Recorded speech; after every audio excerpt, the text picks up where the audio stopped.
ఈ పిల్లలు ఏ విధంగా అస్వస్థతకు గురై పెరుగు తినంగానే 29 మంది అంటే కంటామినేషన్ వల్ల. అల్లూరు సీతారామరాజు జిల్లా రాజేంద్రపాలెంలో ఇది కూడా బాలికల ఆశ్రమ పాఠశాలలో 22 మంది అస్వస్థతకు గురయ్యారు.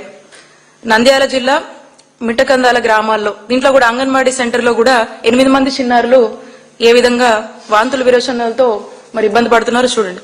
ఇలా అనేక ఎగ్జాంపుల్స్. మళ్ళీ సత్యసాయి జిల్లాలో ఇక్కడ కూడా ఈ గిరిజన సంక్షేమ పాఠశాలలో ఏ విధంగా అస్వస్థతకు గురై చికిత్స పొందుతున్నారో చూస్తున్నాం. ఇలా నంబర్ ఆఫ్ ఎగ్జాంపుల్స్ మనం ఈ ప్రభుత్వం వచ్చాక చూస్తానే ఉన్నాము. ఇంతేకాదు మనం చూసినట్టయితే ఈ 19 months లో 46 మంది చిన్నారులు ఈ హాస్టల్స్ లో సరైన ఫెసిలిటీస్ లేక ఏమాత్రం కూడా ఈ ప్రభుత్వం బాధ్యత తీసుకోక 46 మంది చిన్నారులు మరి చనిపోయారు. ఎంత బాధాకరం అండి. ఏమంటారు ఈ మరణాలను? ఏమనాలి?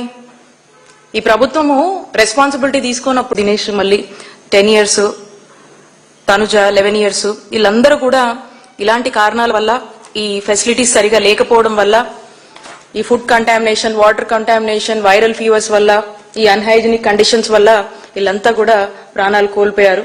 పాపం ఎంతో భవిష్యత్తు ఉన్నటువంటి ఈ చిన్నారులు కేవలం ఈ ప్రభుత్వ నిర్లక్ష్యం వల్ల చనిపోయారంటే ఎంత బాధాకరం. ఇప్పటికైనా ఈ ప్రభుత్వం కళ్ళు తెరవాలని చెప్పి మనం కోరుకుందాము. ఇలాంటి ఘటనలు ఇంకా చోటు చేసుకోకుండా జాగ్రత్తలు తీసుకొని ఈ పేద విద్యార్థులు ఎవరైతే పాపం ఎంతో అన్అఫోర్డబుల్ కండిషన్స్ లో పాపం వాళ్ళు వచ్చి హాస్టల్స్ ప్రభుత్వం మీద నమ్మకంతో ఇట్లా జాయిన్ అయి చదువుతున్నప్పుడు మరి ప్రభుత్వం బాధ్యత తీసుకున్నప్పుడు పరిణామాలు ఎలా ఉంటాయో మరి 46 డెత్సే మన కళ్ళ ముందు కనిపిస్తా ఉన్నాయి.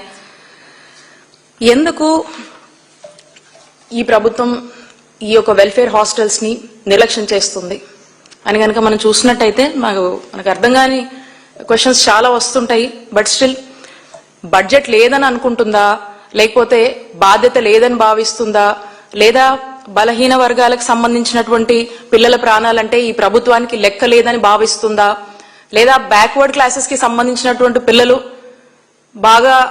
బాగా చదువుకోకూడదు అనేటువంటి ఉద్దేశం ఈ ప్రభుత్వానికి ఉందా?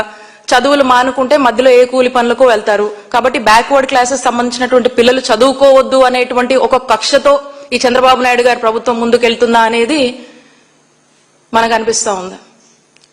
కాబట్టి ఒక్కసారి ఇంత కక్ష ఈ వెనుకబడినటువంటి వర్గాల చదువుకునేటువంటి విద్యార్థుల మీద మరి ఇంత కక్ష ఈ ప్రభుత్వానికి ఉండడం సరైనది కాదని తెలియజేసుకుంటూ, అలాగే ఈ వెల్ఫేర్ హాస్టల్స్ సంబంధించినటువంటి నిర్లక్ష్య విషయంలో మనం చూస్తుంటే ఇప్పుడు కూడా వీళ్ళకు ఒక ప్రణాళిక లేదు, ఒక మానిటరింగ్ మెకానిజం అనేది లేదు, రెస్పాన్సిబిలిటీ అనేది అస్సలే లేదు. ఎందుకంటే వీళ్ళ భద్రత, ఈ వెల్ఫేర్ హాస్టల్స్ సంబంధించి అక్కడ చదువుకునేటువంటి విద్యార్థులకు సంబంధించి వాళ్ళ యొక్క భద్రత గాని, భవిష్యత్తు గాని, వాళ్ళ యొక్క బాధ్యత గాని పూర్తిగా కూడా ఈ ప్రభుత్వం యొక్క బాధ్యత. ఇవేవి వీళ్ళు పట్టనట్టు ఉన్నారంటే దీనికి ప్రధాన కారణం ఖచ్చితంగా వీళ్ళది ఏముంటుంది అంటే, ఒకటి వీళ్లకు ఇంటెన్షనల్ గా వీళ్ళు ఏమైనా వెళ్తున్నారా అనేటువంటి డౌట్స్ కూడా మనకు వస్తుంది.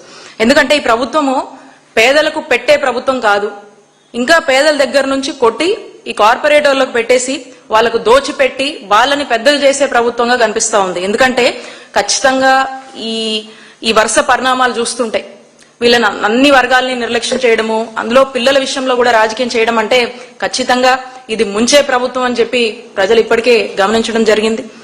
అలాగే ఈ హాస్టల్స్ విద్యార్థులకు సంబంధించి ఏదైతే ఈ కొన్ని మనకు NCPCR కొన్ని గైడ్ లైన్స్ ఇస్తుంది. మరి ఇప్పుడు మనం చూసినట్టయితే రీసెంట్ టైమ్స్ లో సాక్షాత్తు హైకోర్టే ఈ ప్రభుత్వాన్ని ఈ NCPCR ఏం చెప్తుందో ఆ చెక్ లిస్ట్ ని ఇంప్లిమెంట్ చేయమని చెప్పి మరి కోర్టు మొట్టికాయలు వేస్తూనే ఉంది. పిల్లలకు తాగునీరు ఎప్పుడు ఇస్తారు అని చెప్పి మరి హైకోర్టే అడుగుతున్నటువంటి పరిస్థితి. NCPCR ఫస్ట్ ఈ NCPCR మనం చూస్తే జనరల్ గా కూడా ఏ ప్రభుత్వం అయినా కూడా ఈ NCPCR లో కొన్ని చెక్ లిస్ట్ గైడ్ లైన్స్ ఉంటుంది. ఈ NCPCR ఏం చెప్తుందంటే సేఫ్ అండ్ సెక్యూర్ ఎన్వైరన్మెంట్ అనేది కల్పించాలి హాస్టల్స్, వెల్ఫేర్ హాస్టల్స్ అన్నిట్లో కూడా. అలాగే క్వాలిఫైడ్ అండ్ రెస్పాన్సిబుల్ స్టాఫ్ అనేది ఈ దీంట్లో మనము ప్లేస్ చేయాల్సినటువంటి అవసరం ఉంటుంది. ఆ లివింగ్ కండిషన్స్, అంబియన్స్, హైజీన్ వాతావరణము ఆ వెల్ఫేర్ హాస్టల్స్ లో మెయింటైన్ చేయాలని చెప్పేసి ఈ ఎన్సీపీసీఆర్ రిపోర్ట్ చెప్తా ఉంది. అలాగే